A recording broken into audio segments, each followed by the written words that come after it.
Hareem, welcome to the show. Thanks. Super excited to be here. Yeah, it's great to have you on. Uh, Hareem, there's a lot that we're going to talk about today. You've had an impressive career at Segment, where you've led the product design team as a senior manager, and now you're the director of product design and group product manager. So before we dive in and start to ask you a little bit about your experiences, I wanted to just kick things off and ask you, who has been your favorite manager in your career so far? uh, that is a really good question, and one that I think a lot about, mostly because I feel like there is this really famous management trope that is like when you as a manager have had bad managers, it makes you like a better manager. Is like a really common thing that you hear. And I think about that a lot because I got really lucky in my career. I've had just like a stream of very good managers, I think, throughout my career. And I don't know what that says about me as a manager per se, but one that stands out is probably my last manager, who's the chief product officer at Segment. Um, and he had actually a lot of very similar qualities to my other favorite managers, my first manager, in that they were really able to see something in me that I could not see in myself. And my friend Kevin has this really interesting article about this in particular around just like the superpower of being able to see the future versions of people and what that allows you to unlock as a manager. And I would say like he's probably my favorite manager for that specific reason, that he's really able to index on that skill set to help grow people. And like it's such a fun thing to be able to see him do that in other people as well, and to try to do that myself too. So that's probably that one. Yeah, that's super interesting, and I love that phrasing. They have this unique ability to see future iterations or future versions of themselves. Yeah. How do they do that? I mean, that sounds like a skill I would like to Uh, acquire. so would I actually think it like comes down to really paying attention to somebody's strengths in particular, and being like, and trying to map that to like a business opportunity, and really just closely mapping the two as much as possible. Where if you know somebody is just like really good at vision and there is this gap in an organization around that area, regardless of leveling, almost like ignoring that piece of it and really pairing a person with an opportunity and not really paying too much attention to like necessarily the formality of it all, I think actually helps unlock quite a bit and really helps people stretch into certain opportunities as well, which I think he was exceptionally good at. Huh, interesting. So it's like opportunity person match versus experience opportunity match. Yeah, yeah. And I actually like, I think that's a really great articulation of it. And I think that's really where he shined in particular was you'll see like a lot of the people in his team and the people who he's like promoted on paper don't have the type of experience you would expect somebody at a different org to have around that, but are just performing exceptionally well. So it's kind of like the act of taking bets on people versus looking at like a hard resume. And I think like for me, as somebody who's like learning from him, what that's done is just like even in hiring and in growing my team, paying a lot more attention to potential of people, and even just like a hard list of requirements that I think we're used to thinking about like checking off before you prepare someone for an opportunity has been really enlightening. Yeah, that makes a lot of sense. And so we were just chatting right before this, and one of the questions that we often like to ask is, when you started your management career, when was it, and what were some of the early mistakes or learnings that you had from the experience? Yeah, I started about 2 years ago, so still very new in my management journey overall. I would say like one of the big things when I first became a manager, it was what you call like a battlefield promotion. It wasn't one of those things that happened because they were like, oh, Reem's like absolutely amazing. It was a lot of times, I think, things that we don't really talk about, or a lot of times management opportunities are born out of necessity. Someone leaves, there's a gap, like someone has to step in and fill it. And that was really like the position I found myself in about 2 years ago at Segment. And I think I was I was like, okay, how do I prepare for this? So I just started reading everything I could get my hands on that was management related, so like Medium articles and books and anything that anyone would send my way. And I would talk to all my friends about like what makes a really good manager. And I just kept seeing all of this stuff around like, don't be a micromanager and just like leave people alone kind of thing. And so when I made my first hire, uh, I was so allergic to the idea of micromanaging that she was a more junior designer. I almost feel like I undermanaged in some ways, where it was like just this fear of being too in her face when like people just need different touches. And I think that wasn't something that I recognized at the time. I was managing two people, one who was a little bit more senior designer and one who was a more junior designer. And I was really just like handling them the same way. I was like, do your own thing. I'm here if you need me, and we'll check in every week. I'm here to support you. But that's not what everyone needs. And I think the mistake that I made early on was one, like being so afraid of micromanaging that I let it really deter me from like being involved the way I should have been for especially a junior candidate or like a new person joining their first company. And then also just like getting a little too caught up in doing like the same, like if I do this for this person, this is how it should be for the other person. And that's not necessarily how good management works. I think at the end of the day, you're dealing with people, right, who are deeply complex and have different needs from you. And I think that was something that I kind of had to learn the hard way, where I was like, I had this just realization when she just like admitted to me that she was having a hard time. And I was like, I have really been treating two people the exact same way to be equitable, but almost at the cost of someone's growth and just like true inclusivity in an organization. Like they don't need the same things from me. They need different things, and that's okay. Yeah, I mean that's super interesting, and I've heard that a lot as well, and maybe in different ways, shapes or forms. Just this notion of, I mean, you talked about it in terms of trying not to micromanage. Other Yeah. people I've heard say different versions of this, which was trying to almost like give the power away. It was like, hey, I'm a manager, but trust me, nothing has changed. I may go Yeah. to a few more meetings than you, but largely everything is the same. But yeah, I think like that does make sense. And what you're saying about actually individualizing the approach, Yeah. I think is very correct. So how did you figure out that you needed to change things? Yeah. My trajectory is a little interesting. Like I've had a lot of different stepping stones in terms of management. So it was like I started there. Then I hit this other role where I was managing our whole team, and stepped into a management role where I was managing people who were my peers yesterday. And now I'm their manager the next day. And that was really like the point where I started to realize like there was, varying levels of people who this is their first job to this is their fifth. And then there are people who like I was the one who hired them to I was a peer to them yesterday, and now I'm not. And there's just no way that you can treat each person the same way when you start to think about what each person needs. And I think when you switch the lens to be from their perspective instead of yours, like what am I giving versus what do they need, I think that framing is actually wildly helpful when it comes to thinking about how each person prefers to be managed.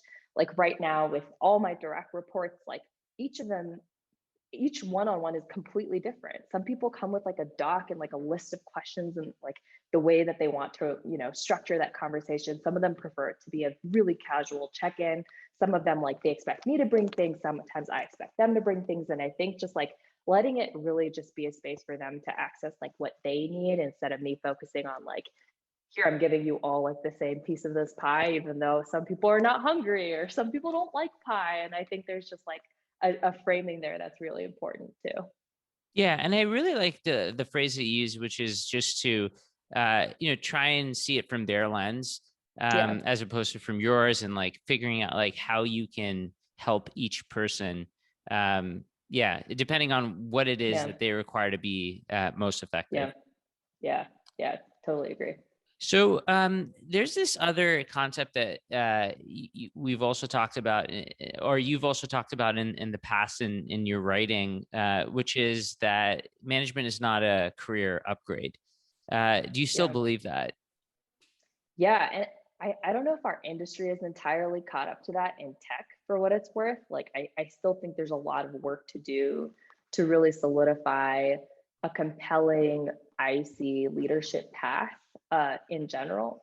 But when I first became a manager, that was one of the first things my manager told me, which was to not see this as a career upgrade and instead see it as just like an entirely new role that I would be taking on, with a whole new set of responsibilities. And I think what that allowed me to do, honestly, is be able to really separate out the responsibility of it from like all the privilege that comes with it. Like when you really approach it as a brand new role, as opposed to a graduation into something new, you're not chasing it for the wrong reasons anymore. It really becomes a lot more about like earning a whole new set of responsibilities than it does about like exercising power or influence or authority, which is a very real symptom a lot of managers face.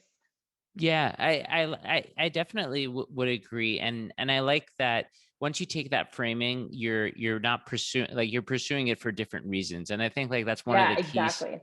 Yeah, one of the keys to kind of unlocking getting really good at the role is you have to understand that you just have to have different motivations. Yeah. Um, Yeah. so, I mean, so okay, you become a manager, and I think this is a problem that a lot of people experience, and you have some writing on this as well, which is all of a sudden your output is different, Oh, and it's yeah. hard to know when to feel accomplished or like how you measure your own accomplishments. Your output almost becomes invisible. Yeah. Tell us about that. Yeah. Oh my God. I remember like my first month as a manager, I was just like, where is my time going? And that was largely because as an individual contributor, uh, I'll call this like, I think there's just really clear signals of excellence. Like you get really tactical signals on when things are going well. In design, it was like, people are saying this design is good. It is testing well with customers. I wrote this doc and people understand what I am saying. We were able to launch this product successfully. And you're operating in that mindset of getting feedback in that way for so long. And then when you switch to management, you just have very different signals of excellence. And I think for me, the two things that became abundantly clear were one, sometimes the signals are more blurry. So they're tangled in other things. So something going well isn't purely because of you. It's just something that is like a combination of circumstance and the right people and the right process and your right input into all of those things. And the second is starting to get really comfortable with delayed signals, because a lot of times as a manager, like the output of what the work that you put in actually comes way later, like somebody hitting a moment of realization, somebody actually like accepting feedback that you've given them and putting it into practice, a product that was better because of your influence over it, things along those lines. And so when I talk to a lot of people on my team in particular who are interested in growing into management, the way that I frame it to them, because it's a really special time when you're an IC and then transitioning into management, I think it's a cool time to be able to start to build what I'll call like your portfolio of influence and start to really pay attention to what are the different places where you are providing that kind of input, across the board, and being able to look back and be like, this project or process or product or a person is better because I was on it, or I was working with it, or I was involved in it somehow. And I think that's really what it comes down to, is really being able to build this portfolio of influence. And it's rarely tactical. It's rarely like a doc or a design or something that you can point at. It's usually a conversation, or an idea, or you convincing somebody to do something. And I think starting to get more and more comfortable with the less tactical signals of excellence, I think goes a really long way. Yeah, that's super interesting. And I love this phrase, a portfolio of influence. And it kind of just like points to, you don't have to wait to be a manager in order to figure out what your Yeah. portfolio of influence is. Totally. Yeah. And I think there's actually that really special time, when you're an IC thinking about management, where a lot of times people think that it has to just be like IC, boom, switch to a different like track of management. But there really is this like, I'm picturing like the ice cream cone that's like vanilla and chocolate, like that blend of time where you can be an IC that is really exercising a portfolio of influence and starting to think about like how you might begin to build that portfolio. It's a great way to practice and figure out what you like and what you don't like and what you're good at and what you're not, especially because we just talked about how it's a career transition, right? It's a separate set of skills. And to get better at that, being an IC, thinking about building that portfolio of influence is actually a great way to start to think about if this transition is right for you or not. Yeah, that makes a lot of sense. So I have to ask you, so far we've talked about, you realizing this is a career change. It's not a career upgrade. We've talked about learning not to micromanage and learning how to feel, I guess, accomplished in different ways and using different signals.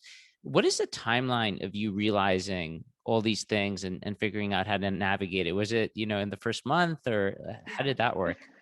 I think it was over time for sure. I think when I first hit the like, where is my time going, was probably like a month or two in, where I was just like, what am I truly doing it?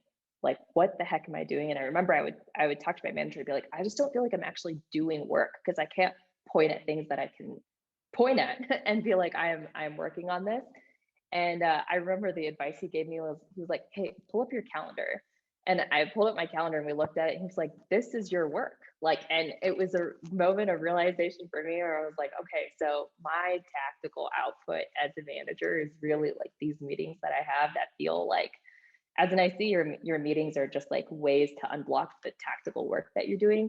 As a manager, the tactical work you're doing is the meeting itself. And I think that unblock for me went a really long way. So that was probably like within the first couple months, just being able to like pay more attention to my calendar was cool. The rest of it really happened over time, where I started to realize, like, because I think as a manager, what's interesting is like that portfolio or sphere of influence shouldn't necessarily only live within your team. As a good manager, you are really thinking about how your sphere of influence expands to make a whole organization better. And that's something that you graduate to over time. Once you feel like your direct reports are in a good spot, then your team is in a good spot.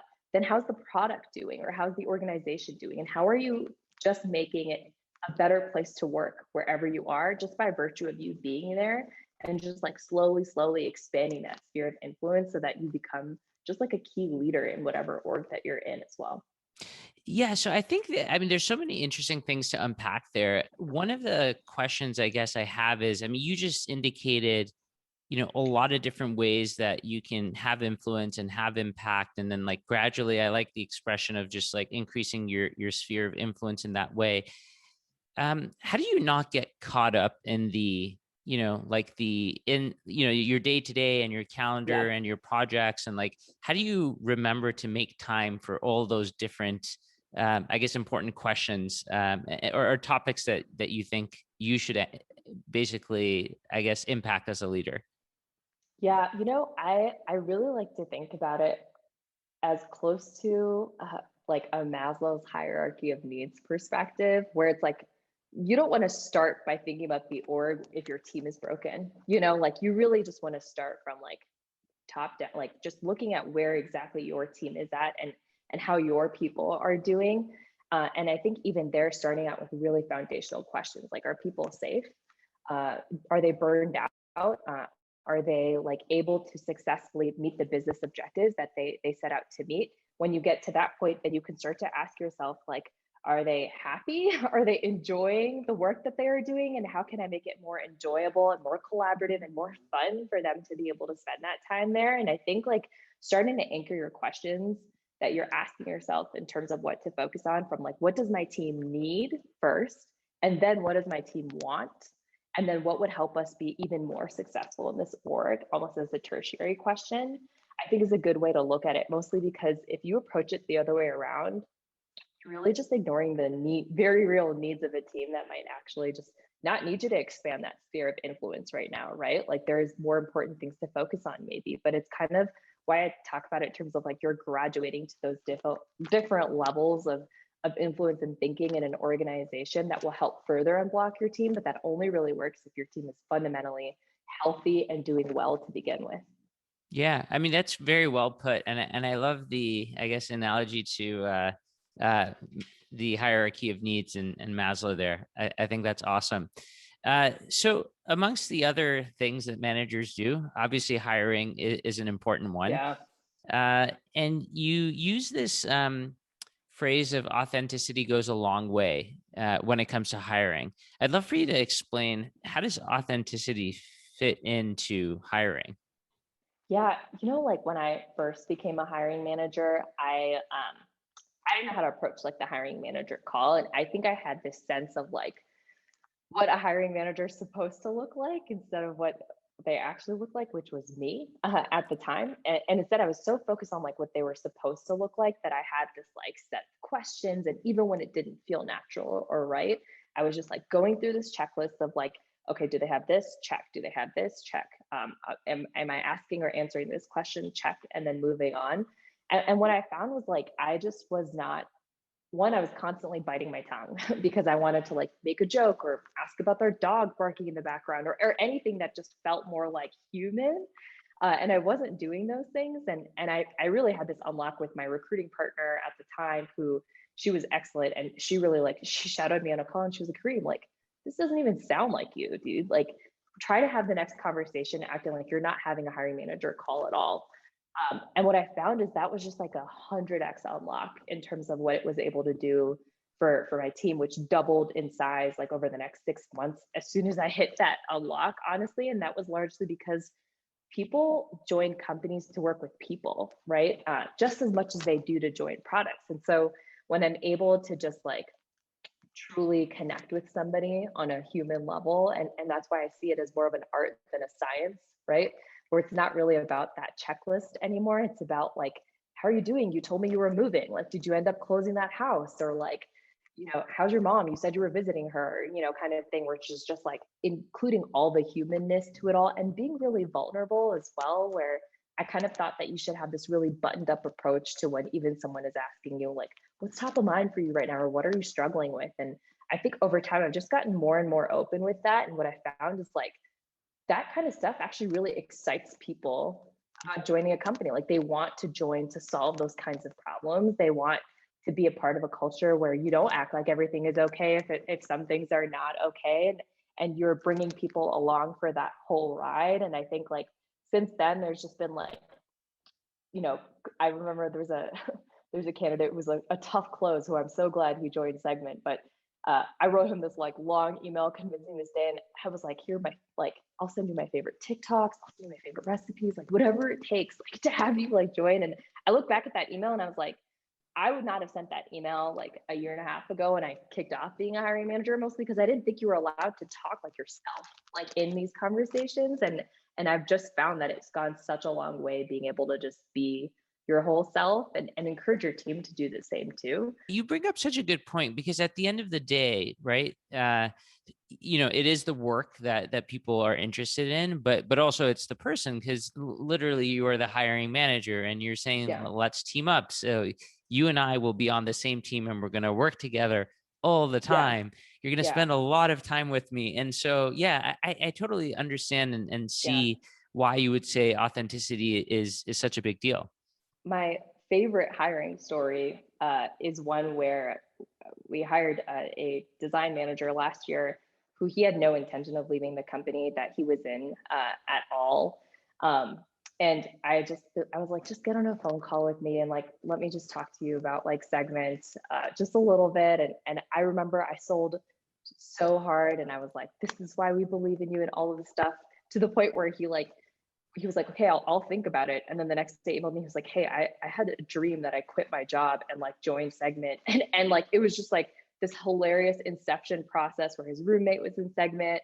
And like, even though he wasn't looking, it was really that human connection of just his roommate and myself really just selling him on this idea of what his potential could be and how fun it would have been for him to join and who we are as people. We didn't even really talk about the work at all up until like he started interviewing, but it was just this like courtship of like human connection all the way up until when he started really interviewing and was able to be like pair the company and the process with the people and really truly then be able to understand that it's a combination of all of those things. And I think a lot of hiring managers put the company and the process and the product up front and kind of shove the people behind it. But I don't know, every time I have like been more upfront about the people and the team that you're joining and what it's like and how we have fun together or how we collaborate, that's always been, I would say, the path to like really closing somebody I was really excited about or showing somebody what it could be to work here, which I think is ultimately what people are looking for. It's interesting. I mean, just hearing you tell these stories and just getting a glimpse of actually how much hard work it is, recruiting and finding the right talent. Yeah, But the other part of it is that you're leading with the relationship, right? And yeah, I would imagine that if it wasn't like that and the hires were largely transactional, here's yeah, the comp, here's the work, check this box. yeah. Uh, you probably wouldn't have worked as well, as well together if it wasn't the other way of like really spending the time and sharing recipes. And I feel like Yeah. this is not just the hiring; it bleeds into once a person joins, that'll just be a better working relationship. Yeah, and I strongly believe that like all of those things are really intentionally designed. Like good managers, I think, don't just hire good people and stop there. They really intentionally design a culture that promotes and creates that kind of environment so that it becomes in turn really easy to talk about. Right? It's really hard to talk about something that you're not really doing, And so I think like you are attracting those people that want to be a part of that culture, who in turn build that culture that you can talk about. So it is this amazing cycle, I think, of just like a really people and human driven process. That a lot of it really also comes down to remembering that you're hiring a human being who happens to work here, not an employee only, right? And when you think about that full picture and understand people's motivations and hesitations and family life and what all the things that come with someone joining, I think that just creates like an even more, not just like inclusive environment, but you're just more likely to retain and engage your employees in that way too, in my opinion. Yeah, I think that makes a lot of sense. So there's also, I mean, in tech in general, we're very comfortable with experimentation and iteration. How do you apply iterating or iteration to your team or the culture? How does it go beyond just product iteration? Yeah, and you know what is wild about this question in particular is like I think before I became a manager, I really believed that iteration and experimentation was a concept. It's a really hot like phrase in tech, but I thought it was really just reserved for ICs. Like, what do you mean managers are experimenting or iterating on something? You're supposed to know what's going on, like at all times, and it's supposed to be well thought out and prepared, and just like a done and set process.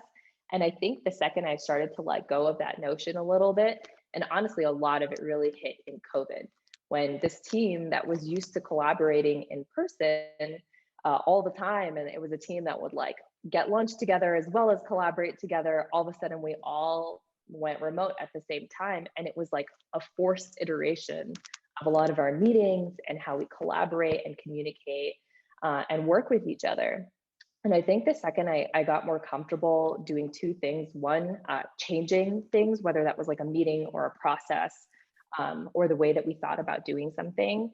The more I got comfortable with that, this is true with everything, it feels abundantly obvious, but the better it got. And I think people don't really think about iterating on something like a meeting. And you should totally do that, because as your team is changing and the people are changing and a company is growing, when I joined Segment, it was 300 people and now it's like 600. I think like the way that we've thought about who needs to meet, how often we meet, and who like what we're meeting about has fundamentally changed. And I think people tend to think of process and meetings as set in stone, but product as reserved for iteration. And I think when you start to iterate with everything at the same time, your product is iterating, your people are certainly iterating, they're changing over time. And then your process and culture and cadence has to iterate alongside it, the better it is. So that's like the first bit of it. And the second bit that I think went a long way with the iteration and experimentation was really bringing people along for the ride. So it doesn't have to be me that is doing the iteration and experimentation. And I think as a manager, a lot of times you believe that the process or meeting or something needs to be born from you. And I think the best managers are really able to leverage someone's strengths and give them an area of ownership and operational ownership that allows them to drive that experimentation and iteration. So that one, it's just like more of a shared ownership around this thing that you might be working on. And two, just like a really easy way to get buy-in for whatever it is that you were doing, when it is your own teammates and team members that are iterating on a process or artifact alongside you. Yeah, I love that. And even, I mean, what you're saying is you're right. Like the environment is changing. Like if everything is Yeah, changing, how could your processes be set in stone? Or how are you still running the same agenda for totally. that meeting? There's new Yeah, people involved, or, so I love yeah, that. I think like depending, and especially depending on how fast the environment is changing, you really have to spend some time to say, okay, it's 6 months later. Are my processes the same processes that I should keep for yeah, the next 6 months? Or yeah. even maybe 6 months is too long. Who knows? Yeah, who knows? Yeah, yeah. I think that is like really where I think people tend to get a little set in stone when it comes to those things in particular. Again, all iteration is such a hot word, but only for some reason with product. And I would love to start pairing iteration and experimentation more with process as well, because exactly as you reiterated, your people are getting promoted and new people are joining and they're changing their roles and like they're just everything is moving. So not we can't just like leave certain things set in stone because it was always that way. And I think that mentality goes a really long way with creating productive managers who are able to evolve an operational cadence as an organization is evolving as well. Yeah, I think this makes a lot of sense. Fun story. One of the things we do internally at Fellow is we have version numbers for our meeting agendas. Uh, like it's literally 0.1, 0.2, as it evolves. And I love that. but yeah, I mean, it's just part of the it's just part of the culture of just constantly changing that. So Yep. speaking of meetings and your calendar, we started by talking about how you could look at your calendar and like very quickly say, okay, here's where I'm spending my time. I can Yep. see what things I'm starting to impact if I kind of classify these things. This is to some extent my work. So how do you strike a balance between doing this kind of almost meta work and helping other teams, and sometimes you have to make time for maybe sometimes it like you need to do deep focus. What Yeah. does your calendar look like today? Okay, my calendar today is a tragedy. So it's a work in progress, and I think what's interesting is like my calendar organization has ebbed and flowed as an organization has, and I think I was really like when I became a manager, I was like, okay, my calendar's out of control. And then I realized, like, okay, as a manager, your deep work often, a lot of times actually really is for other people.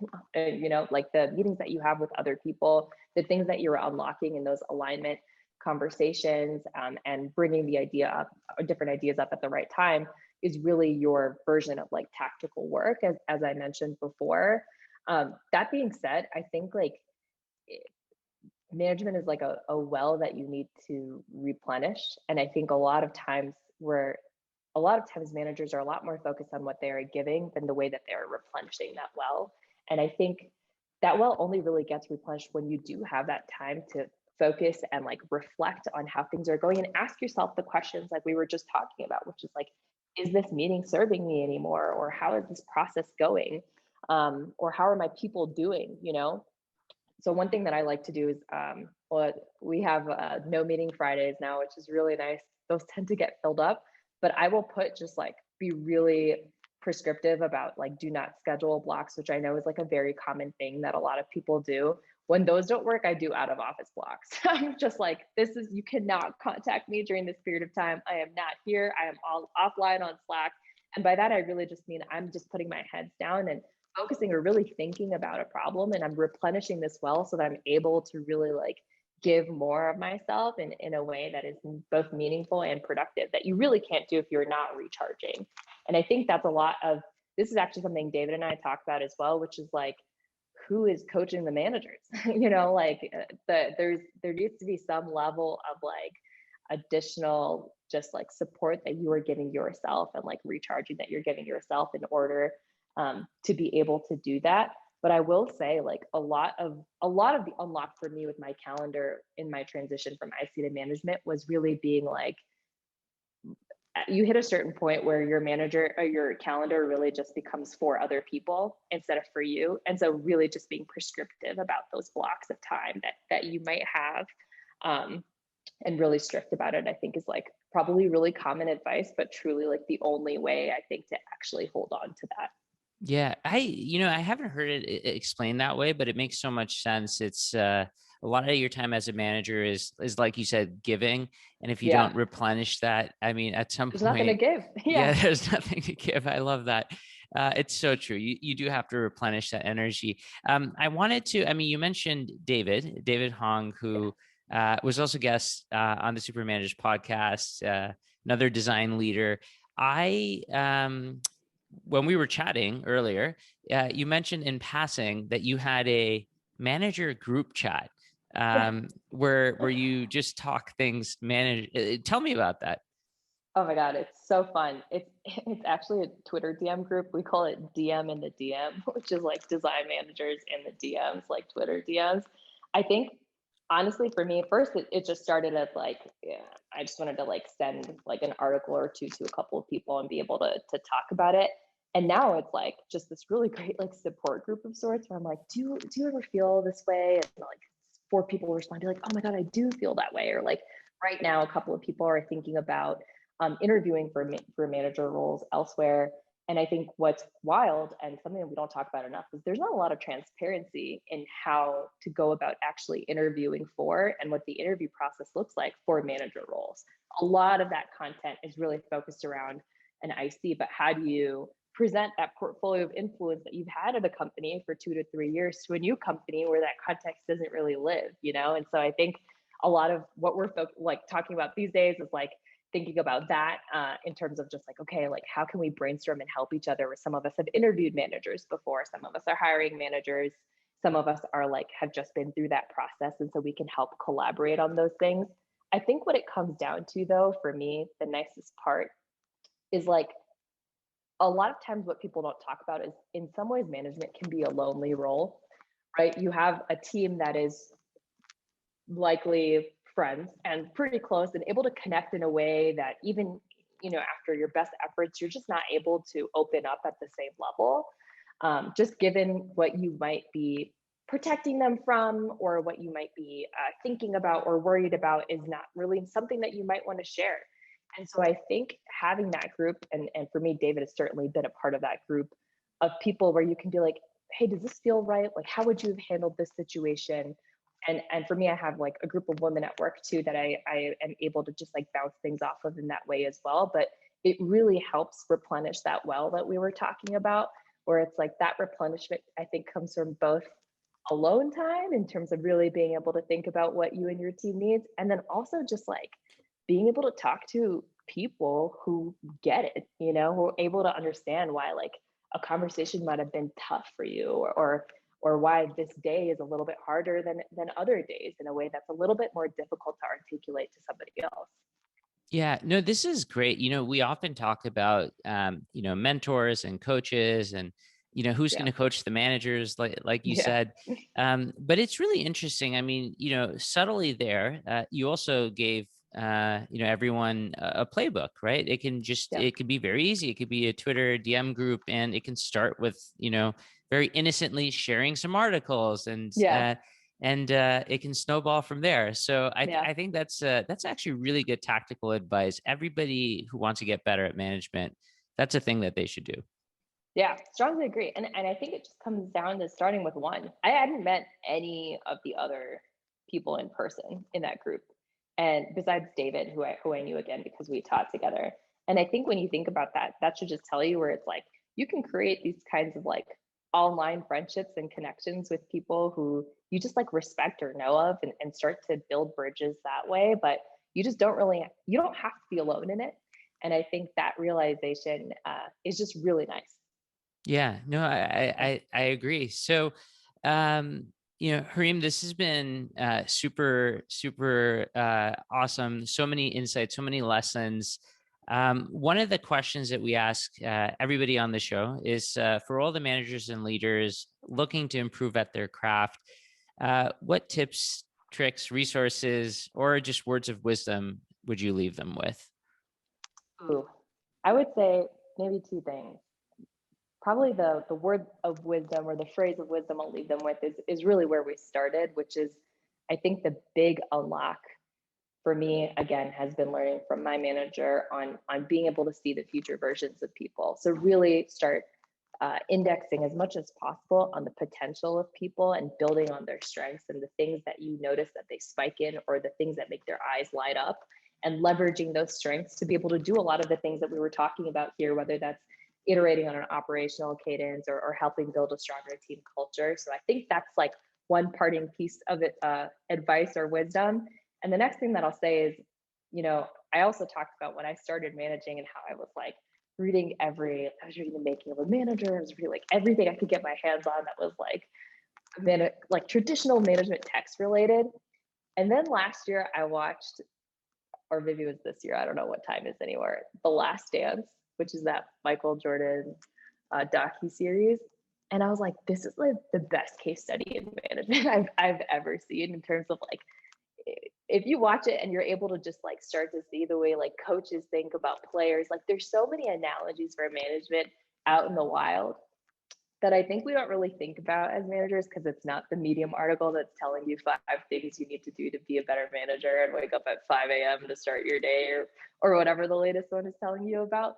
But I think starting to be comfortable getting inspiration from other places and thinking about like what are analogies for management that exists in, maybe it's parenthood, maybe it's just like seeing a community builder, maybe it's like sports, or art or something else that exists. But I think there's a lot out there that are great lessons for you to learn that don't necessarily exist in the packaged management playbook the way that we might think about it, that I would encourage anyone who is thinking about a transition to management to just be like, or is managing right now, and to be open to like, I just watched Ted Lasso. I was like, that was a great like case study in management as well, right? There's just like a lot of like cool places you can start to get that kind of inspiration from that I would recommend you start to think about too. I think that's great advice and a great place to end it. Thanks, Hareem. Thanks so much for doing Yeah, this. of course.